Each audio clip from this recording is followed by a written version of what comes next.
Mga ka-vloggers, welcome po sa akin channel. Sana'y magustuhan po ninyo ang video na ito. Paki-like, share, and subscribe na lang po mga ka-vloggers. Eto na naman po ang aking pinakabagong vlog. Hello mga ka-vloggers! Welcome pong muli sa ating channel, ang Ferdy's Vlog. Mga ka-vloggers, car aircon po ang topic natin ngayon. Parang tips, tutorial, parang ganun na rin mga ka-vloggers.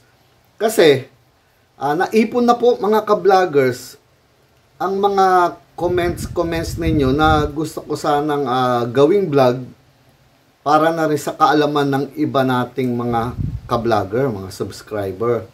Puro mga magagandang katanungan na sinasagot ko po. Hindi nga lang, siyempre, nakikita o nababasa ng iba nating ka-vlogger. Dahil yung ibang mga tanong ninyo ay talagang magagandang katanungan eh. Hindi lang para sa mga nagdi-DIY, para na rin sa mga may sasakyan, o sa mga sabihin na natin na gustong magkaroon ng kaalaman. Kahit hindi sila gumagawa, meron silang idea tungkol sa kanilang sasakyan, sa kanilang car aircon. So, marami na po yan mga ka-vloggers.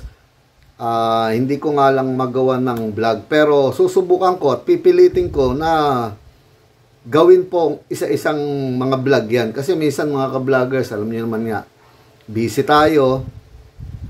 Medyo nagiging madalang na nga yung paggawa natin ng vlog eh. Pero hanggat may oras po, pipilitin kong makagawa ng mga vlog na kapupulutan po ninyo ng aral. Hindi lang yung puro paggawa ng aircon. Siguro alam na ninyo yan. Napanood na ninyo yan sa mga gumagawa. So, mahalaga din minsan yung kaalaman. Diba? Sabi nga, pag meron kang kaalaman, hindi ka maloloko. May idea ka. Sa lahat ng mga katanungan po ninyo, sige, iisa-isahin ko na po yun. Titingnan ko lahat.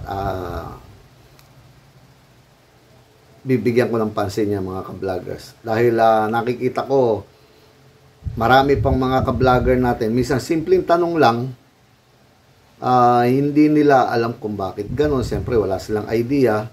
So, sisimulan ko yan mga ka-vloggers. At ito na nga po, ang isa sa mga gusto ko simulan. Katanungan, parang ito lang buwan na ito yan ngayong Marso. So,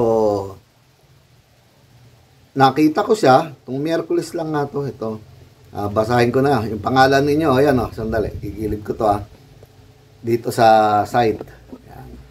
Tignan po ninyo mga ka-vloggers. Ayan po ang message ng ating ka-vlogger na si Sir Ismael. Ito po ang kanilang katanungan. Basahin po ninyo. Ka-Ferdy, good PM. Ako po ay follower ng inyong vlog for some time now. Salamat po. Sa dahilang very informative bawat subject ng inyong tinatalakay. Mangyari mong nag-message ako sa inyo sa dahilang ako po ay may katanungan. Ayan, Ano po ba ang koneksyon ng car aircon sa hatak ng makina? Basahin po ninyo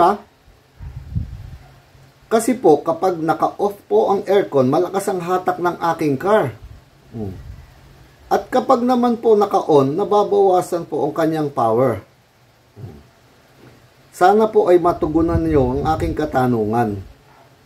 Maraming salamat at umasa po kayo na ako po ay mananatiling taga-subaybay ng inyong vlog habang panahon. God bless po. Salamat po Sinagot ko po ito mga ka-vloggers at raming salamat Sir Ismael avid supporter sabi nga. At ito nga po, hindi ako nagdalawang isip na sagutin ang katanungan ni Sir. Ito po ang sagot ko mga ka-vloggers. Maraming salamat po sa pagsuporta sa aking channel. Ang car aircon po kasi ay may compressor. Alam niyo na yun mga ka-vlogger, siyempre may compressor, di ba? Na hinahatak ng makina para magbigay ng kompresyon at umikot ang refrigerant sa loob nito, sa loob po ng system. Ha? Yung paghatak po niyang yun ang nagpapabigat sa makina sa tuwing papaganahin ninyo ang aircon. Mga ka-vloggers, sandali. Dito muna tayo. Kasi, alam naman po ninyo mga ka-vloggers na mayroong kompresor ng bawat air conditioning. So, may laman pong refrigerant sa loob ang buong system. Para gumana ang aircon, mga ka-vloggers, kailangang paikutin ng compressor ang refrigerant sa loob nito. Tatakbo siya mula dito sa compressor, pupunta sa condenser para bumaba ang kanyang pressure kasi dumodoble ang pressure niya once pinaikot na po niya. Ang normal kasing pressure ng refrigerant, kadalasan kung malamig ang panahon, mga 80, minsan maabot pang 100 dyan, na kapag pinump na niya, tataas na po to. Aabot na ng mga 200, 250, depende sa laki ng condenser ninyo at sa init ng panahon. Yung load na yon, mabigat po yun. Mataas na pressure. Tapos, pabababain lang ng condenser. Kaya ang nagpapagaang pa dyan ng pressure at ng bigat ng makina, yung condenser. Dahil bababa po ang pressure doon. Kaya mahalaga doon yung hangin para sa ventilation niya. At kailangan laging malinis yung condenser. Dahil kung marumi ang condenser, lalong mabigat hatakin ng makina ang compressor.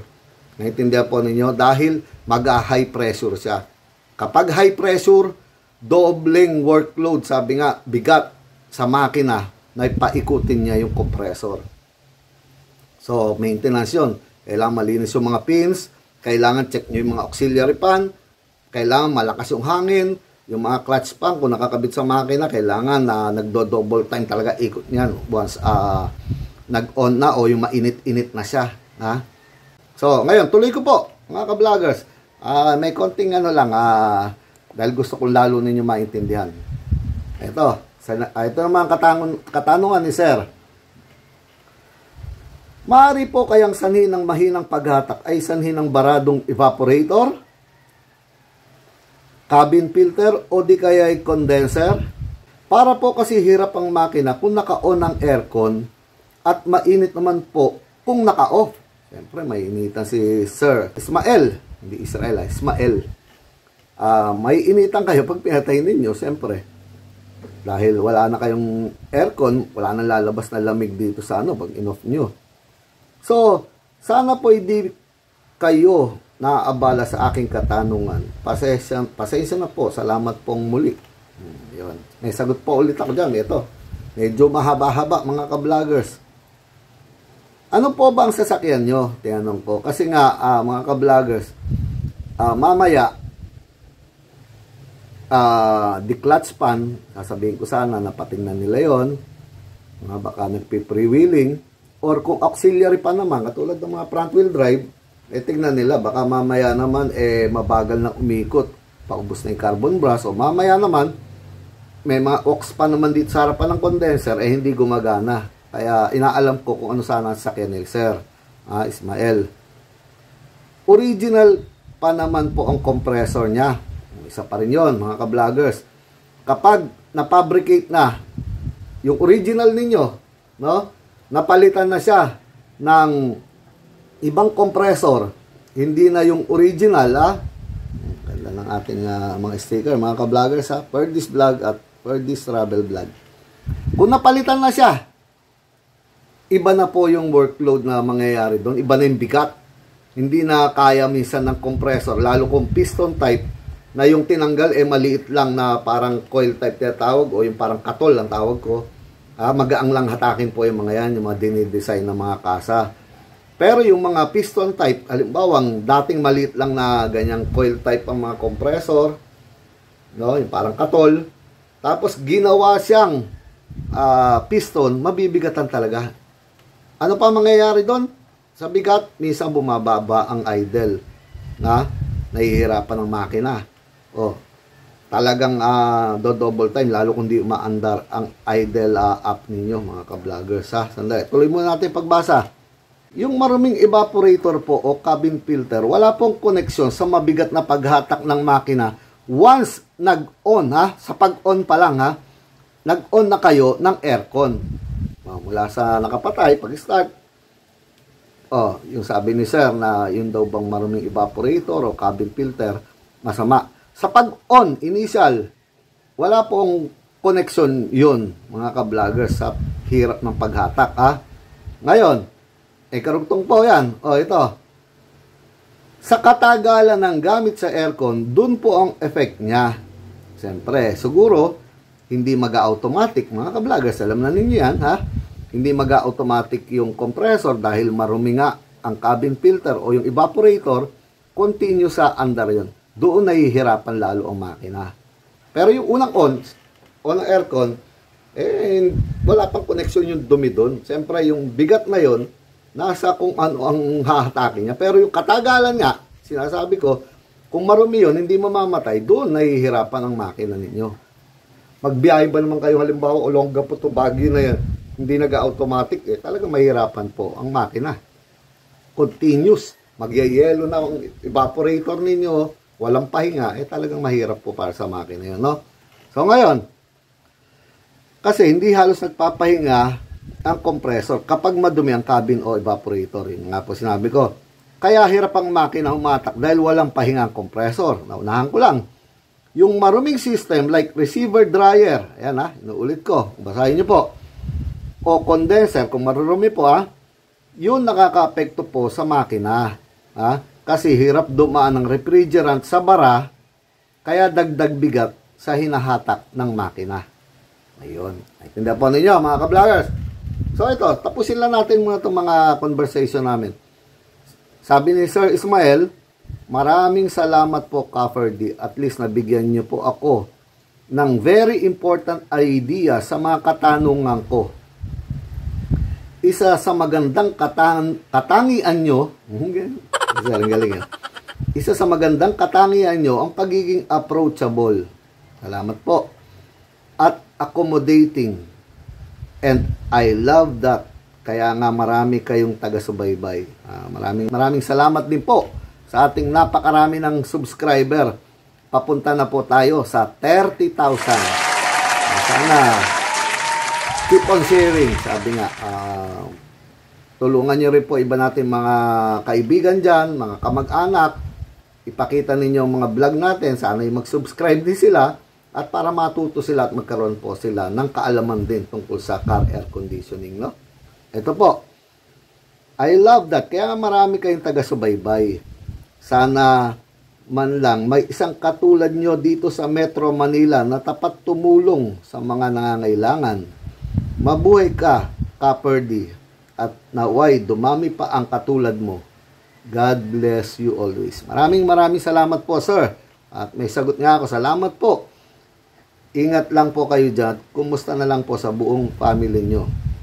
Reply pa si sir, salamat sa paalala at mabuhay sa iyong pamilya. Magandang gabi. Yun. Ito, di ba mga ka-vloggers? Mga ganyang messages, conversation, nakakatuwa at doon ako lalo ginaganahan na sumagot sa mga katanungan at gustong matutong mga ka-vlogger natin. At sinasabi ko nga, gagawin ko talaga ang aking magagawa para makatulong pa po sa inyo dahil yun naman ang reason kung ba't ko ginawa tong channel na to, Ferdy's Vlog, mga ka-vloggers. At sana'y may naintindihan kayo at isa pa, maidagdag ko dahil sa pagbigat, baka mamaya, yun naman itanong ninyo, dahil sa pagbigat ng paghatak, no? Yung workload na tinatawag sa makina para paikutin yung compressor, lumalakas po talaga sa fuel, sa mga gasolina o diesel, ang isang sasakyan kapag nag-on kayo ng aircon. Kaya nga dun mahalaga na nag-automatic siya para nagpapahinga yung compressor at gumagaang ulit. Tapos bibigat lang siya ulit ng konti at mamamatay. Kaya mahalaga rin po na malamig.